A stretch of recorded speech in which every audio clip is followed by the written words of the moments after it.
Hi, Tiffany Mann here. I'm doing my Something Awesome project for SIT771, and I thought what I would do is try and do a tutorial of making an animation.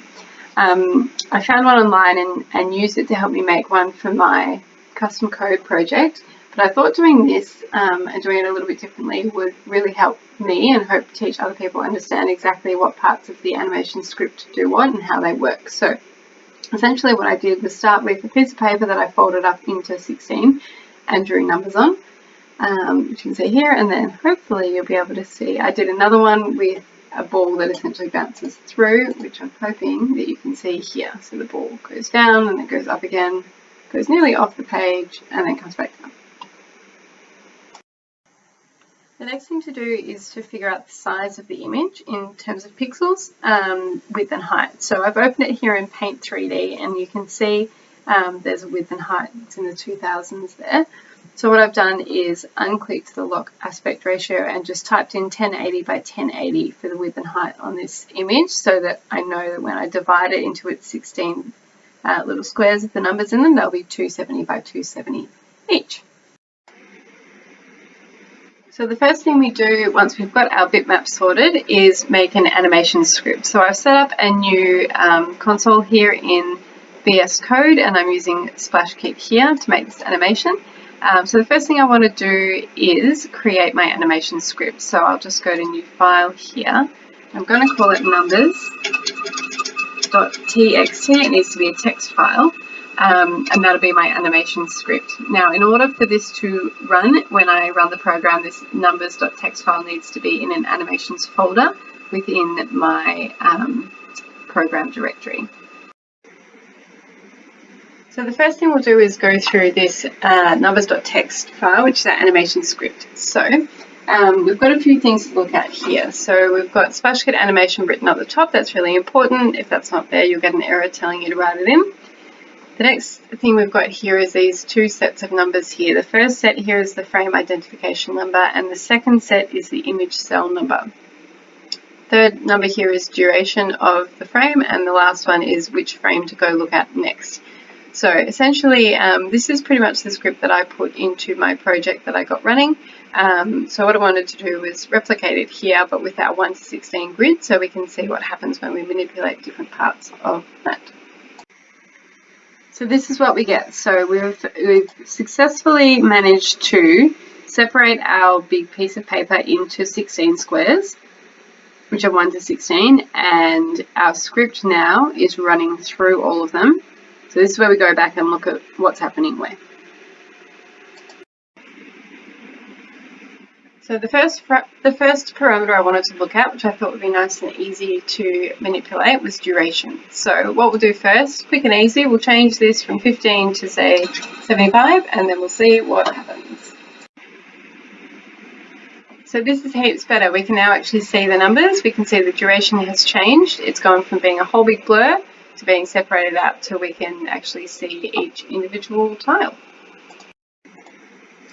So the next thing we'll do is, instead of going through all 16 numbers, we'll try and go through just the first 4. So we've got these two sets of numbers. So our frame identification number tells us which frames we're talking about. So we'll talk about the first 4 frames, which is 0 to 3, 0 index. And we want the first 4 numbers on our 1 to 16 grid. So that's tiles 0 to 3. We might just increase this again to make it really easy to see. We'll make that 250 and then we'll see what we get. So this is great, exactly what we wanted. We've got 1, 2, 3 and 4 in our animation. So what we'll look at now, we've split this up into 4 different rows displaying our 16 cells of our 4x4 grid bitmap that we drew at the start. So instead of just having it all on one line, 0 to 15 for our 16 frames and 16 cells, we've broken it up. So we've got 0 to 3, 4 to 7, 8 to 11 and 12 to 15. And this is telling us which frames of our animation these cells are relating to. So to demonstrate an error here, if that was 0 to 3 and this was 0 to 3, we'll get a nice big error and I'll show you what that looks like.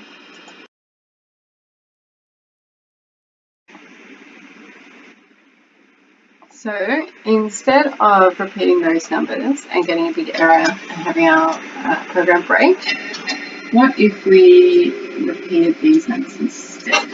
Let's see what happens now.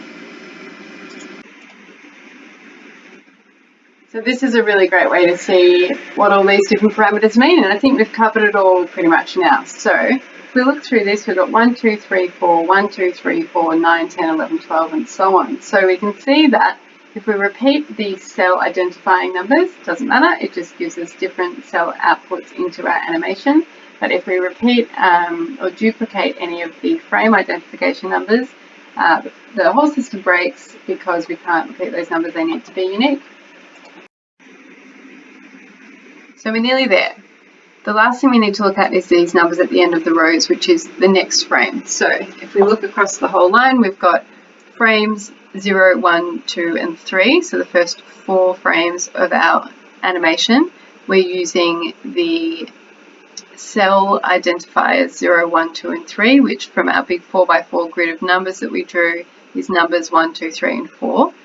250 milliseconds each, and then after we've done this line, we want to go next to frame 4. Frame 4 is over here, and then we follow through again. So the next 4 frames we get are the next 4 numbers in 4 cells consecutively in that big grid that we had, and that goes through to give us numbers 1 to 16 when we run through our animation. These last numbers down here, so we've got numbers 1 is the identifier that we talk about in the program. So the program says go play numbers 1. Numbers 1 starts at frame number 3, which is here. So we're going to start at number 4 when we look at our animation. So the last thing we want to do now is look at the code that makes our animation play on a window. So we are using SplashKit. We've got our program and our main. So essentially what we need to do, we set up a bitmap variable, I've called it numbers, and then using SplashKit we load the bitmap, and this numbers.png is that drawing I had at the very start of this tutorial. I drew it on a piece of paper, downloaded it from an email I sent to myself, and then made it 1080 by 1080, and that's this file here, this numbers.png. Next, using our numbers variable, this line is super important. So we know we've got our 1080 by 1080 PNG file here. So what we want to do is we'll set the cell details. So we said before we split that up by 4 and 4, and we get 270 by 270 pixels for each one of those little, each one of those 16 cells on that page. So that's our width and height that we have here, 270 by 270. And then following that, we can see 4 and 4. So this is the columns and the rows of that bitmap that we're looking to split up. And then 16 is the count of the total cells. So going through that, we've got width, we've got height, we've got columns, rows, and count. So next we've got the animation script keyword, and that's a variable set to numbers script.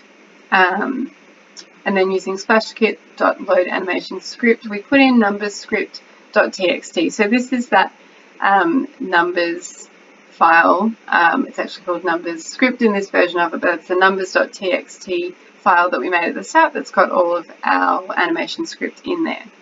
So next we make an animation object. We've got it num16, and this will be our animation. So numbers script, which we've just defined above, .create animation numbers1, and numbers1 is that identifier that we have here in our animation script file. Next we are using drawing options. We've got another variable we've called nums, and then using nums we then use SplashKit option with animation for num16, which is our animation. And then we can go through and put it all in the window. So we've created our window object, we've made it nice and big so that we can fit our big bitmaps in there, which are 270 by 270. So while the window has not been closed, we just put a grey background there because I think it looks good. Window.draw bitmap numbers, so that's this bitmap that we've created up here. The width and height of where we want to place our animation in the window, so we've just put it bang in the middle here, And then nums we're calling here, nums is our animation. Next we refresh the window and then num16, which is our animation here, dot update, really important. Without that, our animation gets stuck on frame 1 and it doesn't move forward. So with all that in mind, we'll see what we can do with that next.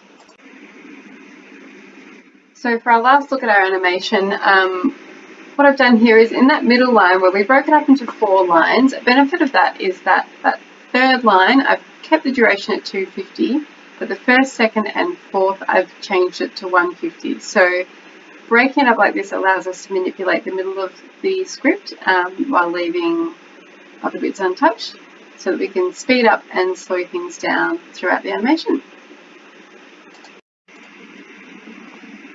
So the last thing we're going to do is, if you remember back to the very start, I had a picture of a ball that was bouncing up and down a page, as well as a picture of the 16 numbers across the page. So what we're going to do, nothing is going to change. We've got all this set up. We've got all of this set up. All I'm going to do is change these 2 variables here to call it ball, and we're going to put the ball PNG into our program instead of the numbers PNG, and let's see what happens. So how good's this? All we did was change the bitmap from that picture of 16 numbers to my questionably artistic ball bouncing up and down a page. So this is how we make an animation. I've learned a lot in this process. I hope that this has been able to teach people as I've gone as well. But we now know exactly what the frame identification number and the cell identification numbers do in our animation script. We know what the duration does, and we know how to get to the next frame and then how to reference that in our program. So I hope that this is helpful for somebody moving forward who wants to make an animation using SplashKit. Thank you.